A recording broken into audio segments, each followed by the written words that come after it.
En México me toca a mí los 60.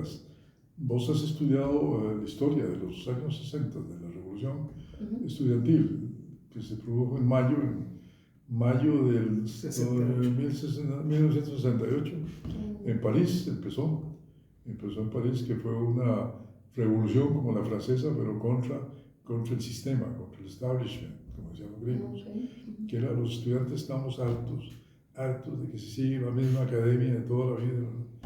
Donde entra uno, entra el profesor y todo el mundo en la sillita, y el profesor vestido de traje entero, corbata, el señor profesor, y no me contradiga y no me hable palabra santa, ¿no? Si lo que yo digo es palabra santa, ese profesor clásico lo despedazaron en el 68. Se vino todo el sistema, una revolución increíble, y todos los estatutos de jerarquías entre alumnos y profesores se vino abajo. Y se dio ahí, después se dio en México, que me tocó a mí toda esa revolución, en el mundo se dio. Y es lo que tenés vos ahora. Vos tuviste, o tenés, a Luis Alberto que no llega de corbata, ni zapatos de charol, ¿verdad? Entonces, y la relación ya no es jerarquía. Vos puedes hablar tú por tú, como dicen en México, o ir a contradecirlo y ir a darle problemas al profesor, ¿no? En el sentido que antes era imposible. Yo ofendía a un profesor si hacía, como que yo llevaba un proyecto que me encantaba y el profesor lo veía y, usted me está ofendiendo con esa porquería, así lo trataba, ¿no? Pues todo eso era terrible, era estudiar con profesores en esa época era ofensivo, ¿no? Porque ellos eran la autoridad. Sin embargo, tuve profesores muy buenos. No sé si has hablado con Luis Alberto de la escuela que tuve yo, no. En México, hablaste algo de Matías Gerritz, un escultor alemán buenísimo, que fue el tutor de todo lo que se llama primer año a desprogramación y información nueva, ¿no? Meter un cassette nuevo y además reprogramar todo lo que es el concepto estético, belleza, apreciación visual. Todo eso es borrar lo que uno decía, qué lindo esto, qué lindo. No, un momentito. Vamos a ver quiénes son los que hacen buenos diseños en el mundo, entonces te meten una información diferente donde realmente ahí empieza la evolución, ¿verdad? Y la desprogramación, ¿verdad? Entonces, eso es en los años 60, combinado a media carrera en el 68 con esta revolución. Entonces, a mí me toca una época muy convulsa, ¿verdad? Entrar a la Universidad de Calimbá del ejército mexicano, que son depredadores, ¿verdad? Tiran a matar, ¿verdad? Y se armaban unas trifulcas tremendas, ¿verdad? Toda esa cuestión me forma a mí en cierta medida, ¿no?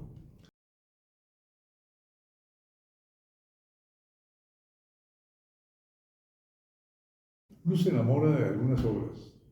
Sí. Yo he hecho más de 100 obras, ¿verdad? Pero siempre hay unas como unos que... condominios de serie de 220 casas aquí, 200, pero más bien eran modelos repetitivos. Pero algunos modelitos que uno hace con cariño por miles de razones, donde hay una simbiosis cliente-arquitecto, hay una confianza en el arquitecto, entonces es una belleza, ¿verdad? Hay otros donde es conflicto, más bien, ¿verdad? Sí. Donde empiezan a cambiarle uno todo y se vuelven años eternos de anteproyecto, inclusive buscando una solución, sin hablar de estilos, más bien en el diseño moderno. Pero cuando hay diseño, que es el cliente que le dice, hágame esto, diga, hágame en este lote, mis necesidades son estas, mi presupuesto son estos. Hay unos que no me dicen el presupuesto, me dicen, plata es lo de menos, puede inspirarse arquitecto, entonces son más fáciles de abordar. Y otros sí, con limitación, pero con mucha libertad, te permiten inspirarte. O sea, eso es lo que el arquitecto quiere. Sí, que haya como más fluidez, digamos, en ese proceso. Lo busco usted porque vi una casa aquí que me encantó. Y me parece, entonces uno dice, esa casa me gusta a mí primero. Fue una casa diseñada con libertad de solo. Entonces uno mide la dimensión, ¿verdad? Okay. Sí. La última casa que hice, ya está terminada, la persona que era muy joven, hace 45 años, no, hace 50 años, hice un edificio que es de los emblemáticos que yo te he dicho que me gusta, que está en los Yoses abajo, Francisco Peralta. Que ya no es los Yoses, ahí casi llegando al Veritas, ¿no? aquella pequeña donde iba a la escuela había una obra muy escultórica, muy rara, y le gustaba como elemento. Entonces, con solo que ella me ha dicho que ese edificio lo reconoce y le gustaba, ya hay una libertad, ¿verdad? Ya uno sabe que puede plantear algo diferente, no convencional, ¿verdad? Sí. Pero esa relación del cliente es importantísima. Entonces, como le decía yo a Luis Alberto en una entrevista, si algo a mí me ha hecho realmente congraciarme con una obra ha sido 10, si acaso. 10 de libertad total. Y hay otro montón de casas buenas que he hecho, ¿verdad? Que me quedan bien, que están bien, pero no son de complacencia, de estilo, no. Son que han quedado bien. Pero hay unas donde se dio ciertas cosas que me permitieron volarme el coco, ¿verdad? Y una de esas fue esta primera. ¿Por qué? Porque una libertad que le da a uno la madre, era mi madre, ¿verdad? Mi hijito, voy a mi casa y me dice, acuérdese que yo soy mexicana y quiero un ambiente mexicano. Entonces, te pones a entrevistar a alguien que te dice eso y dices, lo que le gusta del ambiente mexicano son las paredes gruesas, las paredes blancas, los techos artesonados oscuros arriba. Lo que quieren es el ambiente, pero no te dicen, hágame una fachada mexicana. Entonces ahí yo me inspiré para hacer una casa que para mí fue un hit en ese momento, ¿verdad? Un hit porque se salió de todo lo convencional en San José y tuvo mucho éxito con algunos colegas y pésimo éxito con todos mis clientes que estaban esperando para hacer su primera casa, parientes que querían, y cuando vieron eso, qué horror, ¿cómo le vamos a dar esa cosa a este muchacho? Yo tenía 26 años, ¿verdad? Sí. Pero ahí tenés la capacidad de ser arquitecto escultor, ¿verdad? Exacto. Arquitecto artista, no arquitecto constructor. Y ya me imagino que entender la diferencia, ¿verdad? Sí. Porque todo el mundo cuando le pregunta, ¿qué es arquitectura? El arte de construir. No es cierto, no es eso, ¿verdad? Es otras cosas, ¿verdad? Entonces esta casa, si vos analizas ciertos elementos, están un poquito identificados por dos maestros míos finales, es el maestro Legorreta y el maestro Barragán, que era el socio de Matías Geritz. Matías Geritz trabajaba con el arquitecto Barragán, lo has oído mencionar. Entonces eran socios, hicieron varias obras juntos. Íbamos a la casa de Barragán, ahí nos atendía Barragán a tomar café. Fueron experiencias muy bonitas con él, con el maestro Matías Geritz. Y Legorreta también nos invitaba a la casa, mucha cordialidad, ¿no? Sí. Y esta casa no tiene ninguna forma de ellos, no tiene nada de Legorreta, nada de Barragán, por fuera es otra cosa. Pero por dentro sí, yo rescato muchos de esos valores, ¿verdad? Sí. Inclusive cuando hice este edificio, esta es la textura que usaban Barragán y Legorreta, ¿no? Si vos vas al Hotel Camino Real en México City, en la Ciudad de México, que es de las primeras obras de Legorreta, todas las paredes son así, estipladas, le decían en Costa Rica.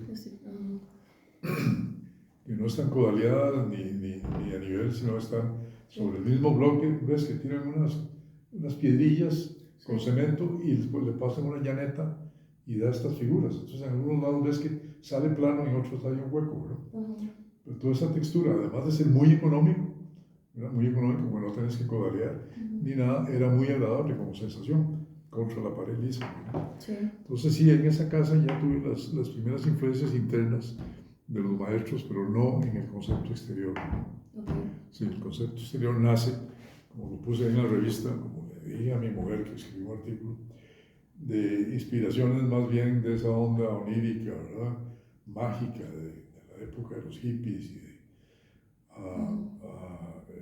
los mundos oscuros y todas esas cosas simpáticas que ahora son de ciencia ficción. Entonces descubrí en cierta medida lo que se llamaba los grandes símbolos de la escultura mundial, y una de las que me fascinaba eran las estatuas de la isla de Pascua. Esas estatuas, ¿te acuerdas? Esculturas inmensas, unas carotas viendo hacia el infinito. Ahí un poquito le decía a Luis Alberto, me inspiré para esto. Son como 2 o 3 bloquecillos viendo al infinito, ¿no? Es como una analogía metafórica. ¿Entendés? Sí. No es que copiaba eso, sino es como una analogía metafórica. Entonces me divertí mucho con eso y era mi madre. No me podía decir que no, estaba feliz con mi casa, la casa de ella por dentro, todo el ambiente le encantaba. Pero yo oía que todo el mundo hablaba mal de la fachada, que la fachada más horrorosa.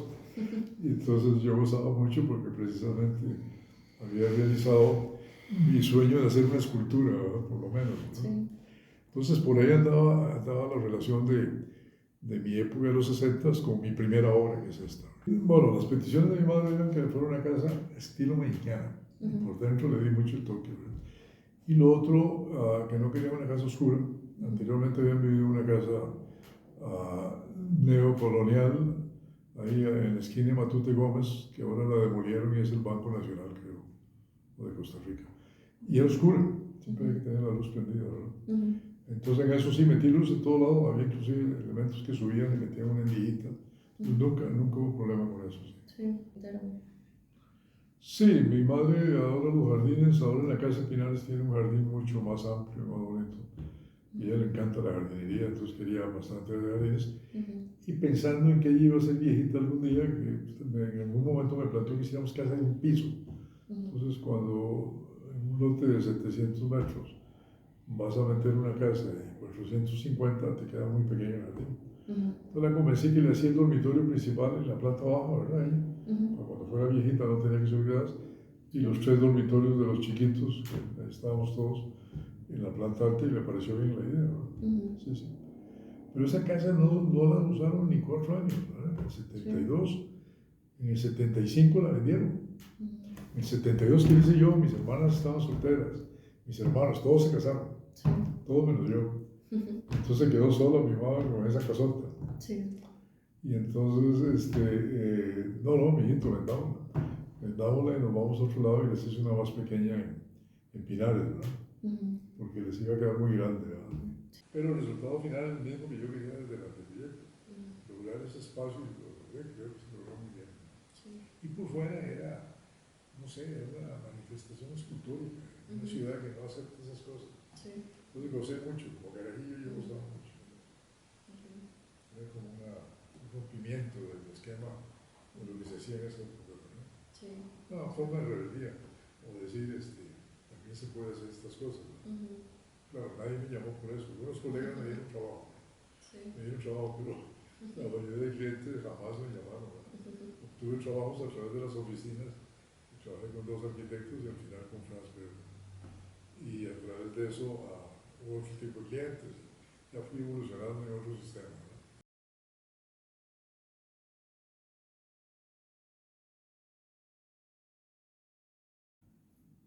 Sí, un carajillo, 26 años, ¿verdad? Que no había hecho nada, pero sí tenía mucha visión de lo que era bueno, ¿verdad? Uno venía influenciado por una serie de maestros, ya me habían enseñado quién era Eric Mendelssohn, que siempre lo uso como referencia para la elaboración de croquis. Teníamos ya fotos de la casa de la cascada de Frank Lloyd Wright. Todo el mundo decía, el día que yo sea grande voy a hacer uno igual. Y algunas obras, ¿verdad? También, no de esa misma línea, sino de Mies van der Rohe, que es todo lo opuesto, ¿verdad? Y hay un arquitecto en México que empieza yo ya en tesis, ya saliendo, el último año, que empezó a hacer obras muy interesantes en México, muy escultóricas, que se llamaba Enrique Castañeda Tamborel. Enrique Castañeda Tamborel había trabajado con Le Corbusier en París y venía con una mente muy, muy creativa, y lo nombré entonces tutor de mi tesis. Entonces fue espectacular, aprendí mucho en el proceso de mi tesis, ¿no? Pero eran especies flotantes así, muy dentro de la onda ya se había hecho la terminal de la TWA en el aeropuerto Kennedy de Nueva York. Lo había hecho Eero Saarinen, el líder del papá. Eero Saarinen hace esa terminal con esa misma línea que toma Castañeda Tamborel para hacer sus obras. Entonces eran esculturas en concreto, unas molas de concreto curvas, haciendo como unos huevos hacia adentro, espacios interiores exquisitos. Hacemos como televisores flotando ahí en el barrio de moda en los 60, que lo había hecho Barragán con unos amigos. Se llama el Pedregal de San Ángel, en las afueras del Distrito Federal, que ya no se dice Distrito Federal, ahora hay que decir Ciudad de México. Y era una cosa espectacular, todo el mundo pasaba a verlo. Es decir, para los estudiantes de arquitectura era mito, un referente, ¿no? Para todas las señoras clásicas, jamás darle una casa a un tipo así. Entonces yo ya venía influenciado con eso y la segunda casa que le hago a mis padres, en Barrio Pinares, ya viene con esa línea, la línea curva de formas onduladas, ¿verdad? Es otra línea, pero bueno, esos son, vamos a ver, una la hice en el 72 y la otra en el 76. 4 años después ya había cambiado de línea y me metí en las curvas, ¿verdad? Y empecé a hacer estos cilindros. Mi casa en Coronado era un tubo, un cilindro de 5 pisos, era mi casa. Pero ya yo venía con esta sombra, ¿verdad? Sus círculos también, ¿verdad? Ventanas circulares. Y con Franz, que era el socio mío, nos metimos en el lado de los dos, ¿verdad? Que Franz era muy abierto también al diseño. Hicimos muchas cosas así, ¿verdad?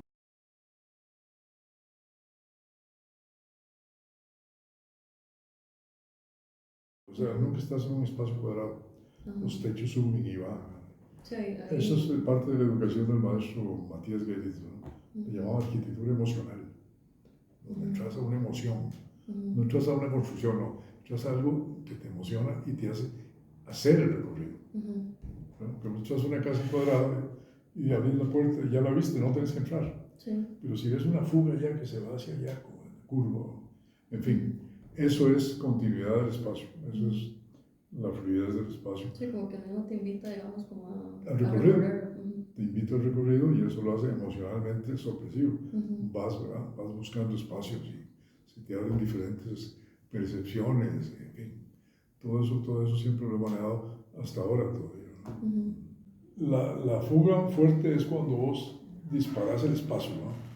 Lo puedes hacer en todos los sentidos menos en el piso, porque te vas a un hueco, ¿no? Pero cuando vos entras aquí, te enfrentas con estos 3 cilindros y empezás a circular y vas viendo aquellos círculos atrás, ¿verdad? Las ventanas que están allá atrás, no sé si las ves allá. Entonces, esos círculos también te lanzan como ese hacia otro espacio, ¿verdad? Y una vez que te paras aquí y ves para arriba, ves la luz, los cilindritos arriba. Esos son cuando es las 12, mediodía del verano, entra el rayo ahí directo. Y cae encima de otros circulitos que están aquí abajo, ¿ves? Esos atraviesan y llegan al vestíbulo de mi casa abajo. Pero solo en cierta época del año, pues. Acuérdate que estamos en el paralelo 10. Entonces se mueve el sol. Pero entonces cuando entras, volvés a ver para arriba y ves un balcón. Entonces subís la escalera del caracol y seguís subiendo hasta llegar a la azotea. Hay continuidad, nunca estás encerrada. Y eso lo define siempre el sólido. Y en vidrio no me lo imagino. Yo no he estado en la casa Farnsworth, pero ahí entras a un espacio donde lo que vale es un espacio etéreo, ¿verdad? Que tiene comunión con el exterior. No hay límite. Es interior porque te protege del viento, la lluvia, la nieve, pero estás en el jardín, estás flotando sobre ese río que se sale y se crece, ¿verdad? Entonces, es una delimitación de espacios no sólidas, no masivas, pero que te integra al exterior, ¿no?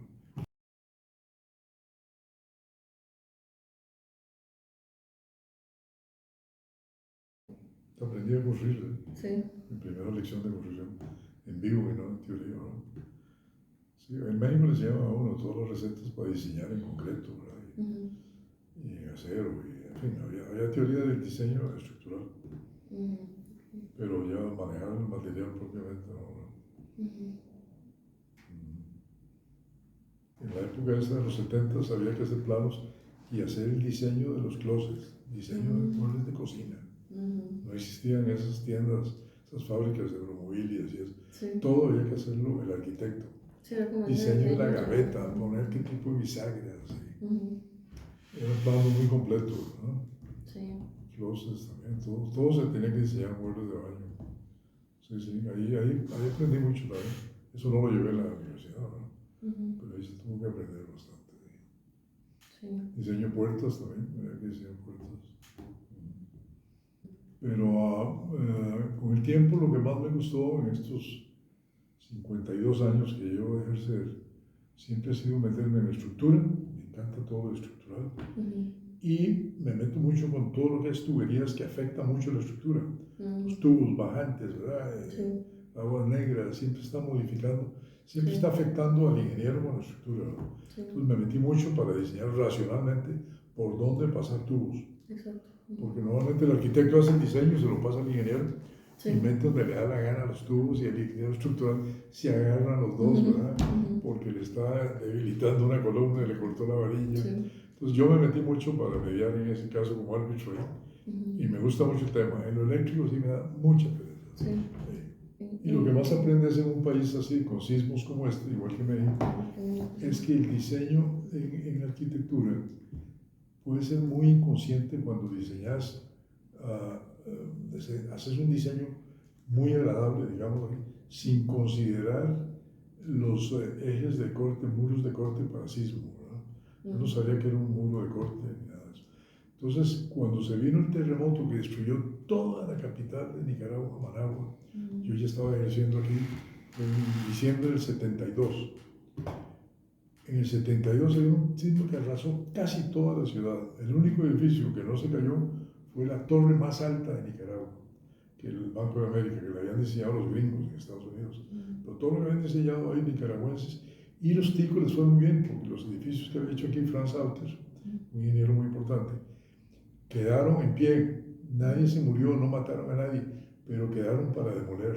¿Me explico? Sí. Fallaron, pero no colapsaron. No colapsan, sí. Entonces fallaron, salvó la gente, quedaron tan maltratados que hubo que demolerlos. Algunos, otros sí se salvaron con pequeñas reparaciones. Entonces, después de esa visita que fui con Franz Alter a Managua, aprendí, ¿verdad? Me dicen, ve esta escuelita, toda se cayó y mató a todos los alumnos y a toda la gente. No alumnos, mató a mucha gente y no hay alumnos, por dicho. Todas estaban así, diseñadas con paredes así, como un naipe. Cuando vino el sismo y lo agarró la onda de aquí frontal, plac, plac, plac, plac. Igual en torres arriba, no había muros, había columnitas muy delgadas. Sí. No había rigidez. Si el arquitecto no diseñó rigidez, Sí. ahí aprendí mucho el nivel de diseño. Entonces yo en mis casas siempre tengo muros en este sentido y muros en este, ¿no? Y haciendo grapas para que un sismo se mueva, pero se amarre. Nunca el montón de paredes sueltas, ¿no? Sí.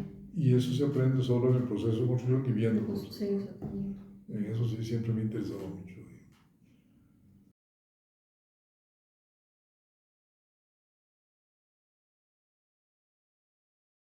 Cuando era profesor.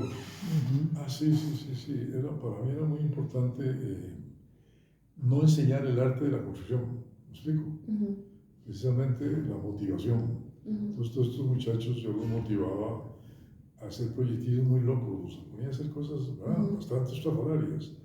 No sé si hiciste el puente o la torre o alguna cosa rara. El Museo Henry Moore. El Museo Henry Moore. Era un tema lindísimo ese, ¿no? Uno de los referentes míos en el diseño de las formas curvas para entender a Saarinen era el escultor inglés Henry Moore. Entonces era lo máximo, estudiábamos mucho y hacíamos esculturas en barro en la escuela, en la universidad, para aprender lo que era el moldeado de cosas. Y aquí a mis alumnos los ponía también a trabajar. ¿Usted puse con barro a trabajar? Sí. También hiciste en barro. El Museo Henry Moore era en barro. En barro. No sabía que era en barro. Sí, era para que aprendieran a moldear la forma curva. Solo se podía en eso o en yeso, ¿verdad? Exactamente. Sí. Yo hice el Museo Henry Moore. El primer proyecto fue, nos puso una canción, nos puso música clásica. Nos dijo que apagáramos, que cerráramos los ojos, nos concentráramos y tuviéramos alguna idea. Y después nos dijo, la casa que van a hacer es la casa de un músico inspirada en esa idea que tuvieron. Y el último proyecto nos llevó de gira a una montaña y teníamos que inspirarnos en algo del contexto, en algo del lugar para hacer un centro de camping. De camping. Para exploradores extremos. ¿Ah, sí? Sí. Para deporte extremo. Sí. ¿En qué nivel estabas? ¿En tercero? Taller 3. Taller 3. Bueno, ya era otro nivel, sí.